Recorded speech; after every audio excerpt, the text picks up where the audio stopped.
Bonjour, bonsoir ou bon après-midi selon les endroits où vous êtes et d'où vous suivez cette chaîne, la chaîne du journaliste mauritanien indépendant Mohamed Ould Chigali. Cette chaîne est la chaîne des intellectuels et des personnalités publiques de la Mauritanie. شرتات لا هي وكني قالوا لها عني خوها مني ريمي دلالي وذا العزيت ارفع عني حقون الهيك ولاني باقي غيرك خطيك روسي انتيا واهدين احميك منين كردني شرتات لا هي وكني منين كردني شرتات لا هي وكني منين كردني شرتات لا هي وكني منين كردني شرتات لا هي وكني همبا همبا همبا همبا همبا همبا همبا همبا همبا همبا همبا همبا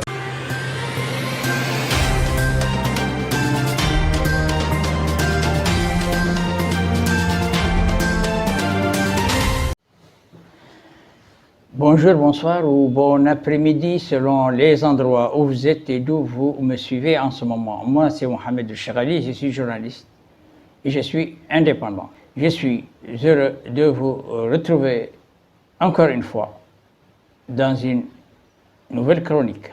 Aujourd'hui, je vais sortir de la trajectoire et je vais sortir peut-être même de la ligne éditoriale des chroniques, qui visait donc des problèmes politiques. Et aujourd'hui, nous allons parler d'un problème social. Un problème social qui, en ce moment, défraie la chronique.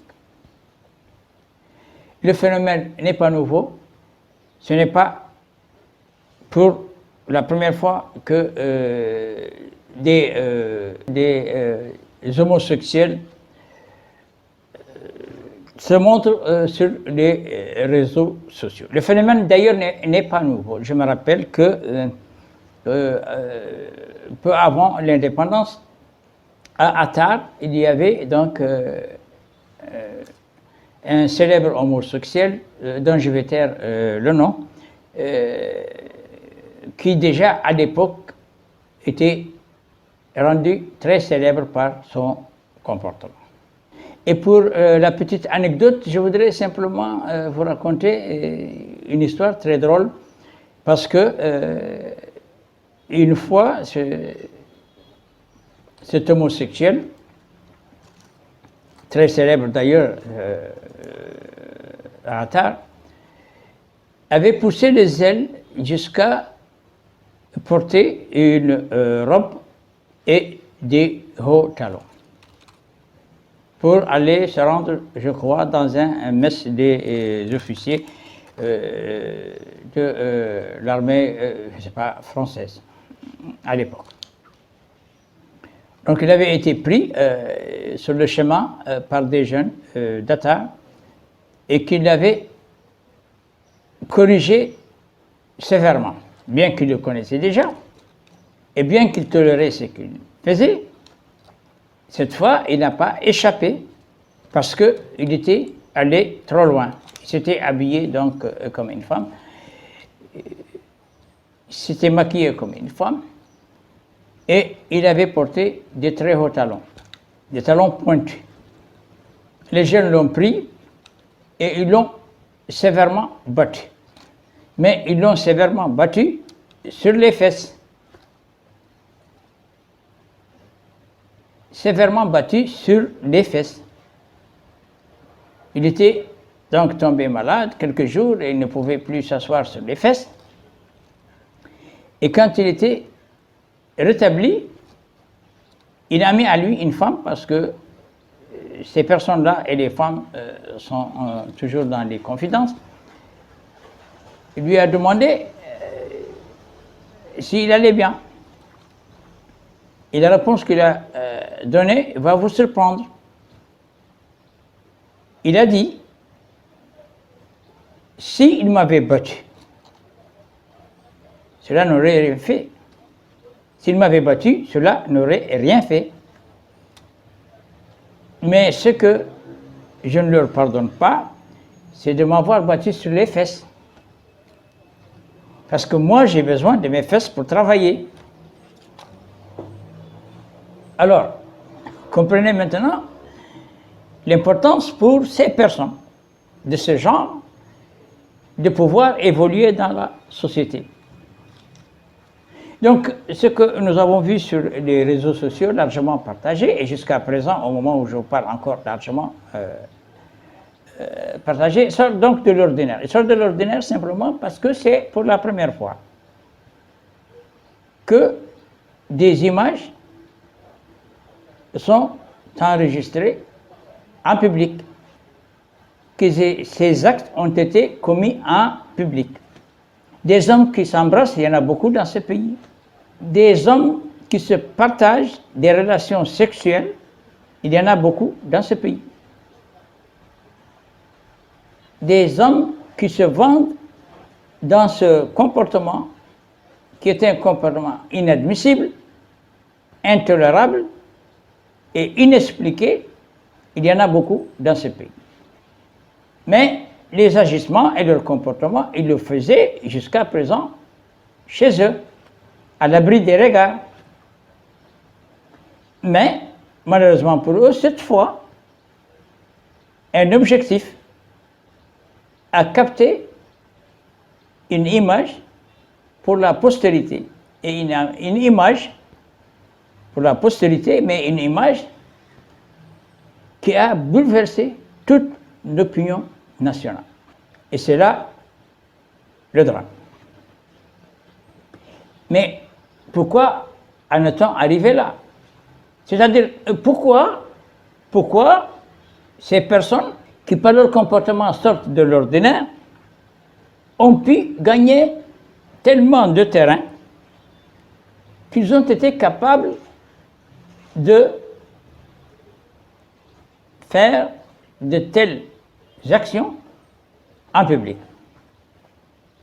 D'ailleurs, il faut tout de suite noter que les pouvoirs publics n'ont pas pris vraiment en considération l'ampleur des dégâts que pouvait faire le comportement de ces personnes dans ce pays qui est un pays islamique. Les autorités n'ont pas pris les devants. Au contraire, elles ont pris les arrières, c'est-à-dire que les autorités ou ceux qui sont censés faire la police contre ce genre de comportement sont restés passifs. Et cela a permis donc à ces personnes de grignoter du terrain un peu plus chaque jour jusqu'à l'occuper complètement. Alors quel est ce terrain? Ce terrain, c'est cet environnement de mariage, de fête. Vous vous souvenez qu'il y avait à un moment un scandale qui avait eu lieu parce qu'il y avait un mariage entre personnes de même sexe qui avait eu lieu à Nouakchott et qui avait soulevé, vous le savez, un tollé. إلى التواصل الاجتماعي وبعض وسائل الإعلام مؤخرا صورون مقاطع فيديو منكرة لحادثة زواج مثليين بنواكشوط، وقد قامت السلطات الأمنية بالتحقيق في الموضوع بعد القبض على المشمولين في هذه الواقعة المخالفة لتعاليم ديننا الإسلامي الحنيف. ولتسليط الضوء أكثر على هذا الموضوع استضفنا لكم مفوض الشرطة محمد النشيب، مفوض طبرق زينة رقم 3. أهلا وسهلا بك ضيف الكريم. في البداية طبعا والسؤال الأول والمحور الأول، يعني ما حقيقة هذا الموضوع؟ شكرا. فعلا كيف ما قلت أنت تداولت وسائل التواصل الاجتماعي منذ أمس وأول أمس بعض المقاطع فيها فيديوهات عبارة عن مجموعة من المخنثين قائمين بحفل زفاف نقر قاعة حفلات، وأعطت السلطات العليا للبلد من الإدارية والقضائية التعليمات فتح تحقيق في الموضوع من أجل خلع هذا اللبس وتوضيح الموضوع بصفة عامة للجهات القضائية والإدارية وكذا للمواطنين بصفة عامة. طيب يعني أثناء التحقيقات توصلتم إلى أن الحادثة واقعية؟ فعلا الحادثة وقعت أول ما قمنا به هو أن فتحنا تحقيق في الموضوع وانتقلنا إلى عين المكان اللي قامت فيه الحفل هذا، وتم مباشرة ضبط الشخص المسؤول على الحفل على القاعة، وتم حجز القاعة منفسها من طرفنا، وكما أن بدأنا في التحقيق من أجل ضبط المجموعة اللي كانت معدلة للحفل فيها يوم 11/1/2020 وتم الحمد لله ضبطهم كامل. Et aujourd'hui, on se retrouve devant une situation encore plus dramatique. Parce que ce qui s'est passé est inadmissible en public. Quel est le problème? Quelles sont ces solutions? Qu'est-ce qu'il faut faire? Quel est le rôle des pouvoirs publics dans la lutte contre ce phénomène? Quelle est la responsabilité de la population dans l'évolution de ce problème extrêmement grave? C'est ce que je vous invite à suivre dans cette chronique. Je suis Mohamed El-Cheghali, je suis journaliste et je suis indépendant.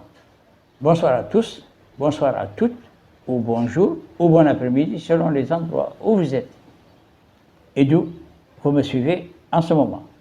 Bonjour, bonsoir ou bon après-midi selon les endroits où vous êtes et d'où vous suivez cette chaîne, la chaîne du journaliste chroniqueur Mohamed Ould Chigali, la chaîne des intellectuels et des personnalités politiques et publiques de Mauritanie.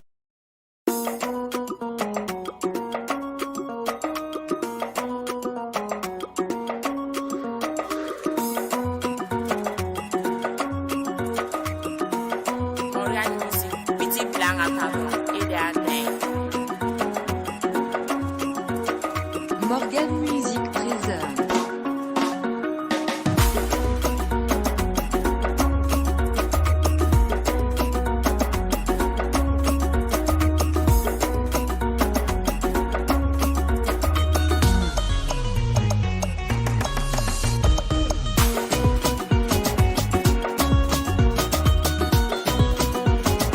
Les homosexuels ont de tous les temps fait partie du décor de l'environnement social de la Mauritanie. Ils ont commencé lentement par envahir le monde musical par leurs prestations de services dans les percussions musicales, surtout dans le milieu artistique, musical et folklorique de la communauté maure. Ce sont des personnes travesties soit par des raisons de santé physique ou mentale, soit par choix de comportement. Ce choix les rapproche des femmes qui deviennent pour eux des complices dans l'exercice de leur métier, dont l'une des principales et des plus rentables activités est l'exercice du proxénétisme, surtout dans le milieu des familles aisées. Avec l'avènement des organisations de droits de l'homme et des droits humains, leur reconnaissance en tant que communauté, même si elle n'est pas acceptée par beaucoup de pays, elle est tolérée par une complicité sociale qui les protégeait et surtout qui leur confie une mission de racolage et d'entremettage entre personnes de sexe opposé, comme par exemple au Sénégal et en Mauritanie, deux pays contaminés par ce phénomène à cause de leur proximité géographique.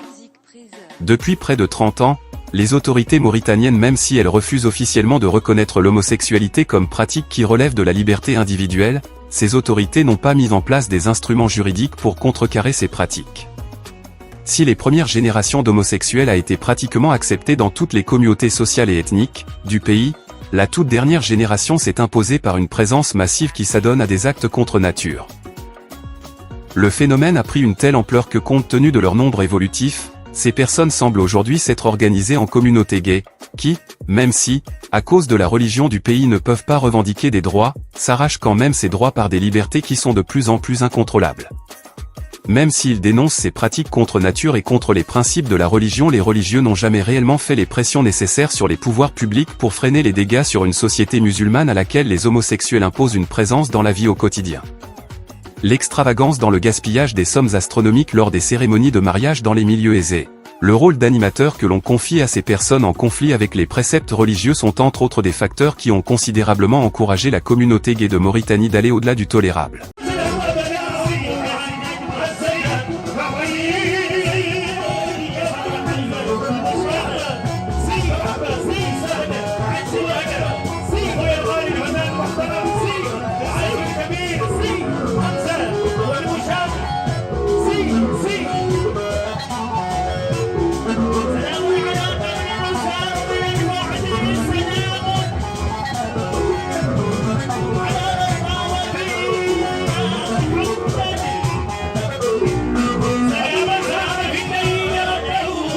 les textes en vigueur en Mauritanie n'accordent pas de droit aux personnes lesbiennes, gays, bisexuels ou transgenres parce que simplement la pratique de l'homosexualité en Mauritanie est illégale. C'est donc en principe la charia qui doit être appliquée en Mauritanie. Selon le code pénal du pays qui date de 1983, l'article 308 stipule que tout adulte pris en flagrant délit d'acte contre nature avec un partenaire du même sexe est puni de mort par lapidation publique. Selon un rapport du département d'État américain daté de 2007, il n'y avait pas en Mauritanie de violence sociale ou de discrimination systématique du gouvernement fondée sur l'orientation sexuelle. Malgré la condamnation prévue par la charia, la loi n'est pas appliquée mais cette loi représente toujours une menace importante qui pèse sur la vie des homosexuels mauritaniens. Ce rapport du département américain date de 2007. À cette époque, la pratique de l'homosexualité en Mauritanie était plutôt timide et discrète. Mais depuis 2017, après la traque par les autorités sénégalaises des homosexuels, beaucoup de ces personnes venues de ce pays voisin ont envahi la Mauritanie sous statut de réfugiés et elles ont importé avec elles des comportements qui transgressaient toutes les valeurs morales et religieuses. L'importation en Mauritanie de pratiques par les homosexuels sénégalais a beaucoup contribué à encourager les homosexuels mauritaniens à vaincre leur timidité et à développer des comportements et des pratiques qui leur donnent encore plus de liberté mais plus grave encore, leur permet d'étendre leur extravagance à toutes sortes de comportements même les plus osés. Au cours de ces 2 dernières années, les homosexuels mauritaniens ont occupé le devant de la scène par une présence très imposée au cours des événements sociaux comme les mariages et les cérémonies de baptême. Ce sont ces personnes ni femmes ni hommes qui ont amplifié à leur profit ces pratiques qui consistent à faire jeter de l'argent sur des danseurs, des danseuses, sur des musiciens ou simplement sur leurs semblables qui animent les spectacles. Les cérémonies de mariage, les cérémonies de baptême et autres activités qui ne peuvent pas se passer de la prestation de ces homosexuels, ont généré au profit de ces marginalisés de la société islamique, des centaines de millions voire des milliards d'ouguiyas tout au long de ces 3 dernières années. Ce qui est arrivé la dernière fois au cours de cette cérémonie qui avait regroupé des personnalités célèbres dans les milieux de la musique, de la danse populaire et du milieu homosexuel n'est peut-être qu'un acte involontaire. Mais même pris comme acte involontaire, cet acte montre à quel point les communautés gays de Nouakchott et de Nouadhibou deviennent incontrôlables. Elles sont devenues incontrôlables surtout parce que, ceux-là même qui sont censés appliquer la loi qui réprime de tels comportements s'adonnent à ce jeu.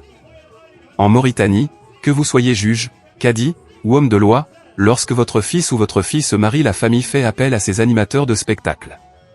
Même si elles ne font pas appel à ces homosexuels, ce sont les artistes qui exigent la présence à leur côté de ces personnes pour donner du goût au spectacle. La preuve, ces derniers mois de très grandes familles aristocratiques et même des familles très religieuses ont organisé des cérémonies de mariage qui n'ont pas dérogé à la règle de la présence de ces personnes homosexuelles. La question qui se pose maintenant est certainement de savoir, s'il faut continuer à accepter que cette communauté gay vive sa vie en polluant notre vie à nous, ou s'il faut passer par une décision comme celle prise par les autorités ougandaises pour contrecarrer le mal qui dévisageait leur société. En 2023, le président ougandais Yoweri Museveni avait promulgué une loi prévoyant de lourdes peines pour les relations homosexuelles. Dans ce pays d'Afrique de l'Est où l'homosexualité est déjà illégale, les actes d'homosexualité sont passibles de prison à perpétuité. La nouvelle loi en Ouganda introduit la notion d'homosexualité aggravée. Autrement dit, l'acte sexuel entre personnes de même sexe est considéré comme un crime passible de la peine de mort en cas de récidive. Une autre disposition inquiète fortement les ONG. Selon le texte, quiconque promeut sciemment l'homosexualité encourt jusqu'à 20 ans de prison. S'il s'agit d'une organisation, elle risque 10 ans d'interdiction. Face au phénomène des homosexuels de Mauritanie, Ghazouani ira-t-il jusqu'où le président ougandais est allé ou copiera-t-il la politique de l'ancien président sénégalais Macky Sall qui avait juré que tant qu'il est au pouvoir, il n'acceptera jamais cette pratique de l'homosexualité au nom du droit à la liberté individuelle, ce que veut imposer l'Occident aux pays africains. Ce n'est pas les organisations de droits de l'homme qui gouvernent nos pays. Non, mais elles sont présentes à l'intérieur de les organisations de droits de l'homme elles représentent aussi des demandes de la population sénégalaise. Hein. La population sénégalaise de l'extérieur. a des représentants à travers des systèmes d'élection clairs et nets. Ce sont ces représentations, ces élus, et à la tête desquels se situe le président de la République. Nous avons notre code de la famille. Nous avons notre culture. Nous avons notre civilisation. Il faut que les gens aussi apprennent à respecter nos croyances et nos convictions. Au nom de quoi? On doit penser que parce qu'ailleurs, on pense que l'homosexualité doit être dépénalisée, que ça doit être une loi universelle. Au nom de quoi? Au nom de quoi? Ça doit être une loi universelle. Il faut respecter. C'est un droit qui est considéré comme un droit humain élémentaire par beaucoup non, selon vous, c'est un droit. Écoutez, je dis il faut respecter, madame, le droit également pour chaque peuple de définir sa propre législation. Je ne vois pas pourquoi on doit nous imposer cette vision. Le problème, il est aussi simple. Mais nous avons des homosexuels chez nous. Ça veut dire qu'aujourd'hui, les associations de défense des droits des homosexuels au Sénégal auraient pignon sur rue, la possibilité de s'exprimer, la possibilité de faire campagne, par exemple. Ils sont libres. Ils sont libres. Ils sont libres de le faire. Sans aucune difficulté. Sans ça, je ne sais pas s'ils auront des difficultés ou pas. Pas avec le gouvernement, c'est sûr. Mais est-ce qu'ils n'auront pas de difficultés avec la société? Ça, c'est une autre affaire.